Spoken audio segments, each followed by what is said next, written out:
एकनाथ शिंदे के खिलाफ महाराष्ट्र विधानसभा में विशेषाधिकार हनन का प्रस्ताव। मुख्यमंत्री के खिलाफ विशेषाधिकार हनन का प्रस्ताव आने से मुश्किल में सरकार। फडणवीस का दावा, शिंदे दे चुके हैं सफाई, विशेषाधिकार हनन प्रस्ताव की जरूरत नहीं। शिंदे का दावा, जो सच वही कहा, आगे भी कहूंगा। महाराष्ट्र के मुख्यमंत्री एकनाथ शिंदे मुश्किल में फंस गए हैं। एमवीए उनके खिलाफ विशेषाधिकार हनन का प्रस्ताव लेकर आया है। एमवीए के नेताओं ने पहले भी एकनाथ शिंदे से माफी मांगने को कहा था। उन्होंने कहा था कि जो बयान उन्होंने नवाब मलिक को लेकर दिए हैं उसे वापस ले ले और माफी मांग लें, लेकिन एकनाथ शिंदे भी अड़ गए थे। उन्होंने कहा कि जो सच था उन्होंने वही कहा और सच कहने के लिए हिम्मत होनी चाहिए। शिंदे में हिम्मत की कमी नहीं है, सच एक बार नहीं 50 बार बोल देंगे।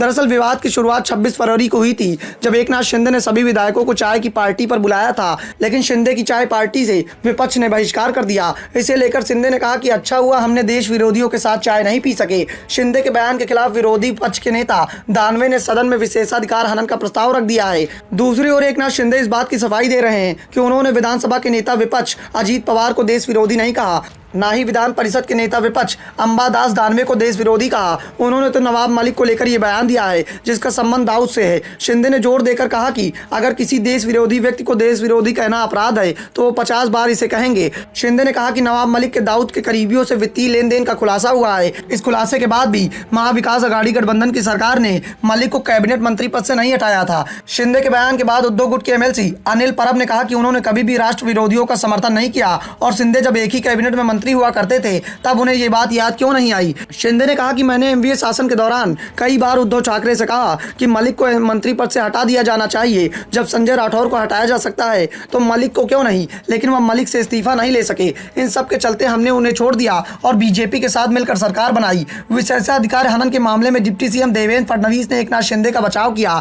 उन्होंने कहा कि मुख्यमंत्री एकनाथ शिंदे ने पहले ही पूरा मामला सदन में रख दिया था, ऐसे में अब विशेषाधिकार हनन प्रस्ताव का मामला बनता ही नहीं है। फिर भी विपक्ष चढ़ा है तो कोई बात नहीं। विधान परिषद की उपसभापति नीलम गोरहे ने कहा कि उन्होंने अभी प्रस्ताव को लेकर फैसला नहीं किया है, अभी ना तो इसे स्वीकार किया है और ना ही इसे खारिज किया गया है। मैं तय करूंगी कि इस प्रस्ताव को विशेषाधिकार समिति में भेजा जाना चाहिए या नहीं। हमने मुख्यमंत्री को स्पष्ट करने के लिए समय दे दिया है, उन्होंने अपनी सफाई पेश कर दी है, लेकिन एकनाथ शिंदे की परेशानी ये है कि नीलम गोरहे उद्धव ठाकरे गुट से आती हैं, ऐसे में उनका फैसला शिंदे के खिलाफ भी जा सकता है और बीजेपी और शिवसेना ने इससे निपटने की तैयारी भी शुरू कर दी है। लेकिन सीएम के खिलाफ विशेषाधिकार हनन का प्रस्ताव यदि समिति में भेजा जाता है तो महाराष्ट्र सरकार की ये नैतिक रूप से बड़ी हार होगी। वैसे भी इस समय सरकार पर विपक्ष का दबाव दिखाई दे रहा है। हाल ही में हुए विधानसभा के उपचुनाव में बीजेपी अपने सबसे मजबूत सीट को हार चुकी है। इस सीट पर पिछले 28 सालों से बीजेपी का कब्जा चला आ रहा था और बीजेपी ने अपने सबसे मजबूत गढ़ को इस बार गंवा दिया है। अब ऐसे में एकनाथ शिंदे को लेकर शुरू हुए विवाद में एकनाथ शिंदे सरकार मुश्किल में दिखाई दे रही है। वैसे शिंदे अभी भी इस बात का दावा कर रहे हैं कि उन्होंने जो कुछ भी कहा उसमें कुछ भी गलत नहीं था। उन्होंने जो कहा सच कहा और सच के लिए एक बार नहीं वो 100 बार खड़े होंगे, इसलिए माफी मांगने का सवाल ही नहीं उठता। इससे साफ हो गया है कि विपक्ष और सरकार के बीच आने वाला समय टकराव का चलता रहेगा।